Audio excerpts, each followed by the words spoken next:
Halo, selamat pagi, siang, sore, malam.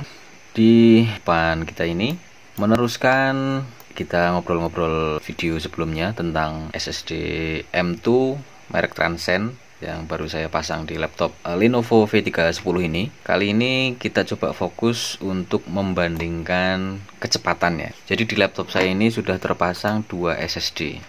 SSD yang SATA, slot SATA 2,5 in. Ini yang merek Adata ini 240 GB, dan yang satunya Transcend slot M2 256 GB. Kita akan bandingkan kecepatan write to rate-nya dan lain-lainnya. Saya menggunakan tool HDTune Pro 5. Jadi ini salah satu tool untuk melihat kecepatan sebuah SSD atau hard disk. Pokoknya media penyimpanan ya. Toolnya cukup lengkap, ada benchmark, ada file benchmark, ada disk monitor, health untuk mengetahui kesehatan sebuah SSD, error scan, random access, ada juga erase ya. Ini fitur untuk menghapus sebuah disk secara permanennya. Jadi pastikan harddisk yang mau Anda jual misalnya, atau mau Anda berikan kepada saudara, kepada teman, itu dihapus secara permanen dulu ya, supaya tidak ada kejadian file-file pribadi Anda, misalnya ada rahasia-rahasia yang filenya itu bisa dibuka kembali. Itu kan banyak tool yang untuk membuka file yang sudah dihapus, file yang sudah, disk yang sudah diformat, itu bisa dikembalikan lagi dengan ada tool recovery ya. Cuma file yang hard disk, buah hard disk atau SSD yang sudah dihapus melalui tool erase ini tidak akan bisa diakses kembali. Nah, ini salah satu fitur penting ketika sebuah hard disk sudah mau tidak kita pakai, entah itu mau dibuang, mau dijual atau apa ya. Untuk jaga-jaga jangan sampai perangkat penyimpanan ada file-file pribadi yang itu sebuah rahasia kemudian bisa bocor seperti kasus video 19 detik gitu ya. Oke, kita langsung saja. Saya tidak akan menggunakan semua fitur, mungkin hanya beberapa fitur saja ya. Yang pertama kita tes yang Adata dulu, yang 240 GB slot SATA. Kita pakai benchmark. Kita lihat ini temperaturnya di 40 derajat, stabil, cukup dingin ya, tidak terlalu panas. Coba kita start. Ini grafiknya. Ini nilai minimum di 163, 131, 126, dan maksimumnya di 350, 370.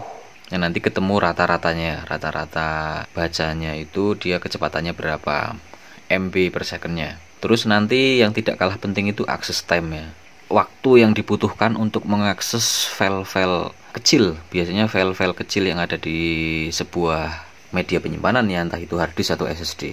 Artinya semakin kecil nilai access time itu, sebuah SSD itu dia bisa dikatakan cepat, karena pada kenyataannya yang kita akses oleh sebuah komputer itu kan file-file kecil ya. Kalau yang ini yang minimum baca 126 dan maksimumnya di 379, ini kan membaca file secara berurutan ya, sequence file.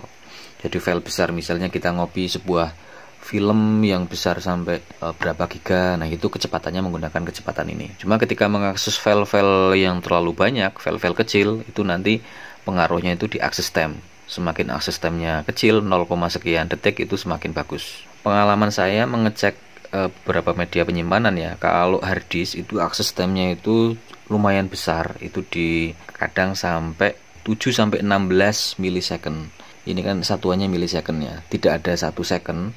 Cuma itu sudah terlalu besar kalau dibandingkan dengan SSD, yang mana SSD itu biasanya access time-nya itu di 0, kalau hard disk itu di biasanya 6 sampai 16 milisecond.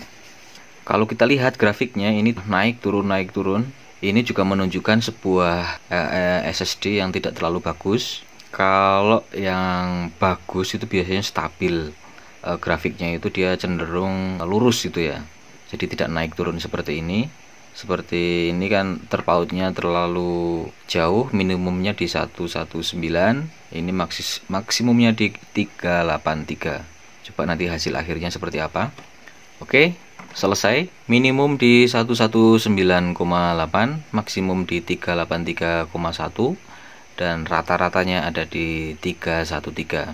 Akses time-nya ini ya ini 0, ya 0,227 milisecond. Burst time ini 5,3, dan CPU usage prosesor atau CPU laptop ini yang digunakan itu 8,4% untuk melakukan pengetesan benchmark ini.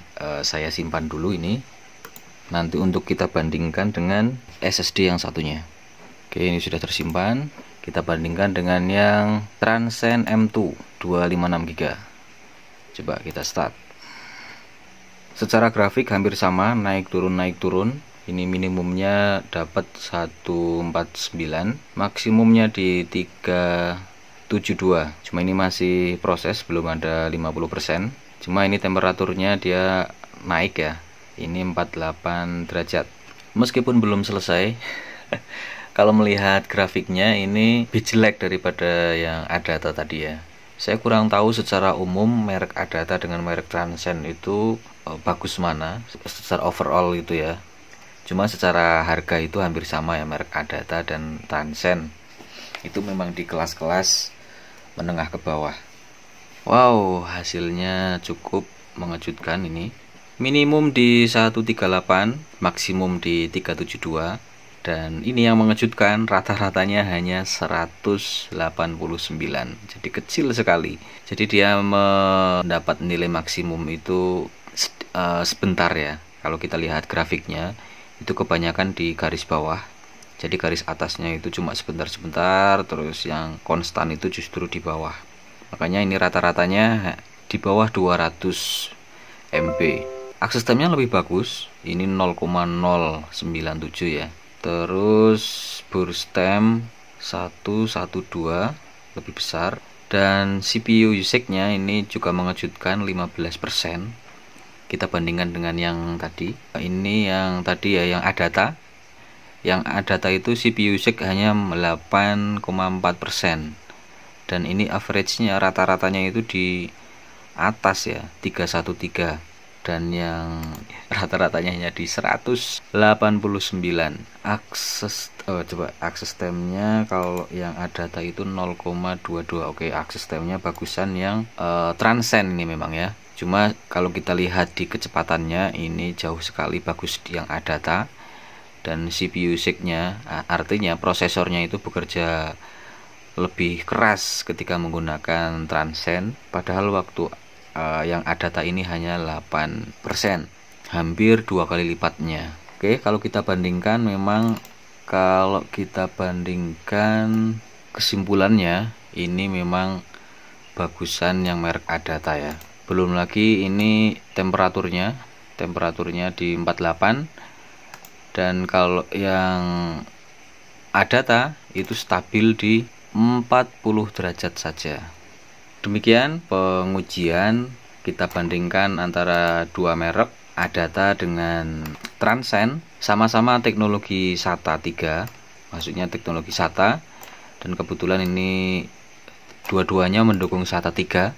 Bedanya yang ADATA itu slot SATA, yaitu SSD yang 2,5 in. Kalau yang Transcend ini SATA tapi slotnya slot M2. Silahkan yang mau upgrade ke SSD, mungkin bisa sebagai bahan pertimbangan ya teman-teman. Apakah jenisnya yang berbeda itu mempengaruhi kinerjanya, ataukah semata-mata karena berbeda merek sehingga ada perbedaan yang sangat mencolok ya. Saya belum bisa menyimpulkan yang untuk itu, apakah karena perbedaan merek ataukah karena perbedaan fisiknya. Sebetulnya kalau secara teknologinya harusnya sama, karena sama-sama mengusung bukan interface ya, sama-sama menggunakan teknologi SATA, meskipun interface-nya itu berbeda. Yang satunya slot SATA, yang satunya slot M2. Terima kasih sudah menonton. Bye-bye.